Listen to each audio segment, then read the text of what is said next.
All right, today we're going to talk about different kinds of variation. Okay? As you can tell by the title of the worksheet, various variations. For each situation described, write an equation that relates the two quantities, then complete the table. Okay?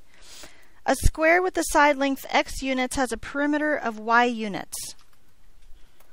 Anybody have any idea what we will do to find that equation?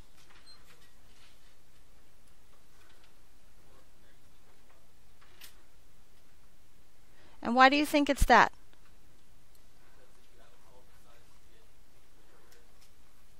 So you're saying the equation should be 4x equals y? Oh, somebody else said y equals 4x. Oh, it is the same thing. Okay. So I'm going to write down what I heard first, except I'm going to actually write down what I heard and not just make up something else. Okay? So if my x is 3, what is my y? If my side length is 3, what is my perimeter? 12. If my side length is 7.5, what is my perimeter? 30. And if my side length is 9.5, what's my perimeter? 38. Okay? What about number 2? A rectangle has a length of x units and a width of y units and has an area of 60 units. So x times y equals 60, you say? That reminds me of a video. Remind me of the video I have to show you on Wednesday.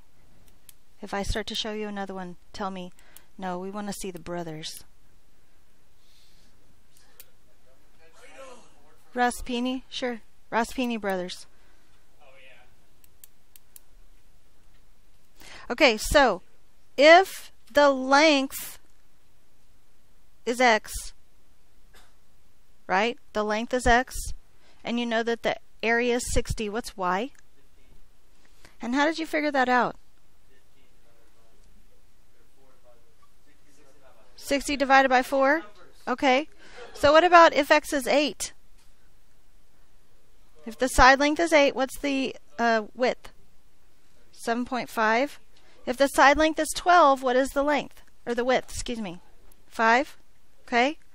Questions so far? Seems pretty simple, yes? Okay, so what about number 3? A man 5 foot tall casts a 3 foot shadow. At the same time of day, a tree y foot high casts an x foot shadow.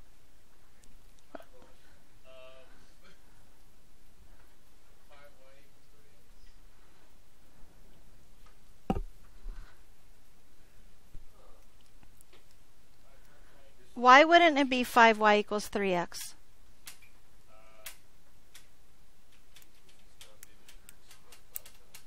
Okay. So it should be y over 5 equals x over 3.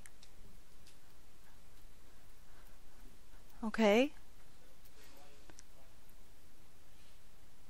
You want to change it? Wait, what did you say? So I'm saying you want to change it. Why? So you've cross-multiplied to solve this. Okay.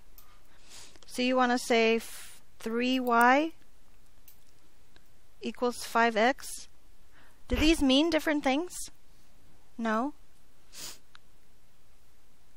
Could we even go one step further if we were really trying to simplify it to find y? We could divide by 3, right? And get y equals 5/3 x. Okay, so what if the shadow length of the tree is 4.5, what is y? What is the height of the tree? 7.5. What if the shadow length of the tree is 9? What's the height of the tree? And what if the shadow length is 10.5? What is the height of the tree? Everybody good with that? Okay, what about number 4? A person 60 inches tall looks through a mirror 30 inches from the wall.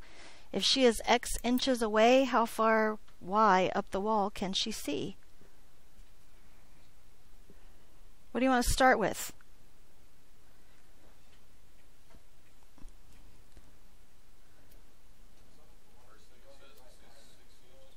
So she is 60 inches tall, so can we go ahead and label that? Where does that go? By the person? Don't judge their feet.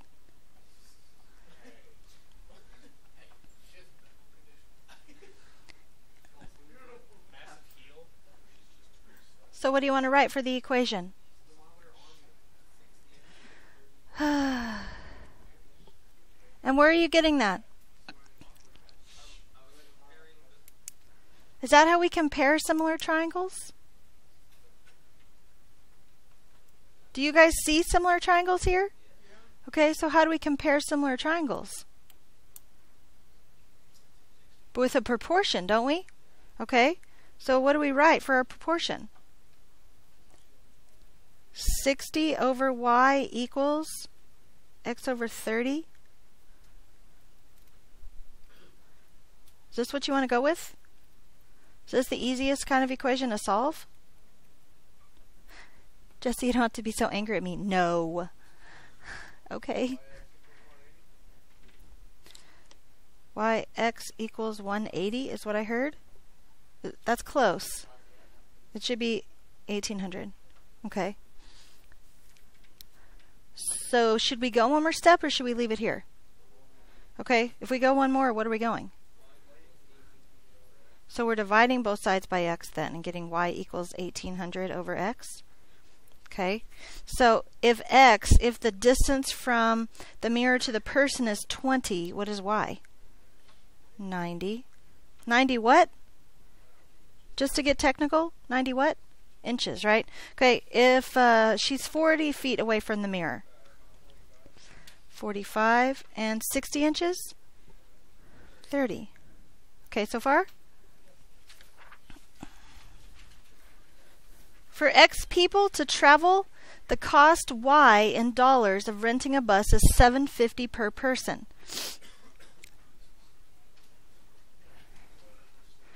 Y equals 7.5x.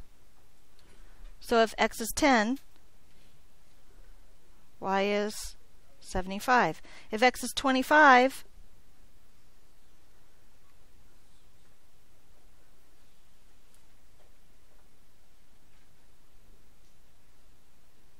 everybody's just waiting for somebody else to say the answer instead of doing it themselves. 187.50. Okay. What about if X is 30? If the number of people traveling is 30? Okay. What if you know what the bus will cost to rent? If X people ride, how much will it cost per person?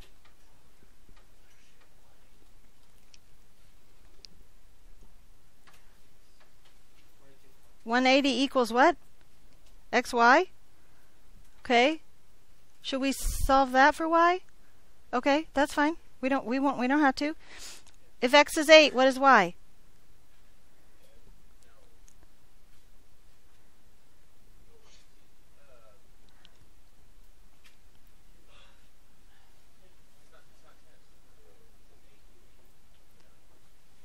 How are you doing this? How did you do that? Divided it by 8, okay? So 2250. What if the number of people riding is 12? 15. 15 what? Okay. What if the number of people riding is 30? 6. So what do problems 1, 3, and 5 have in common? Look at their tables. 1, 3, and 5. Just look at the tables. If X blanks, then Y blanks. Changes how? Increases. So if X increases, does it? For every one of them, 1, 3, and 5? Okay.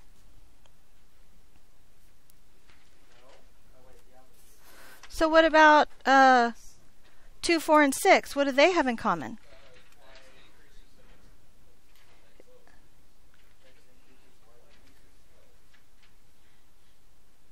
Very good. 2, 4, and 6. If x increases, then y decreases. Okay, so what about a relationship? X and y have a constant what in 1, 3, and 5? Rate of change? That's a very good way to say it. I'll go ahead and write that because that's what you said. Can you think of another word that we've used in the past that means the same thing? Maybe? Ratio. Yes, ratio. Okay. What about in 2, 4, 6? What do x and y have a constant? Constant. Easiest way to see it is in this one because we left it how it is. X and y have a constant. What are they doing to each other right here? Multiplying, so they have a constant. Starts with a P. Is not the right answer. Paradiddle diddle is not the right answer.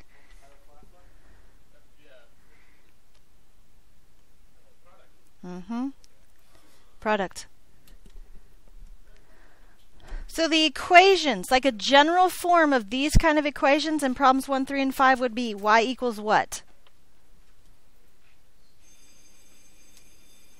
Y equals something x. This one it's xy equals something. This is called direct. This is called inverse, if I can spell it right. This will say it varies directly. This will say it varies inversely. Have a great day. Yes, the other page is homework.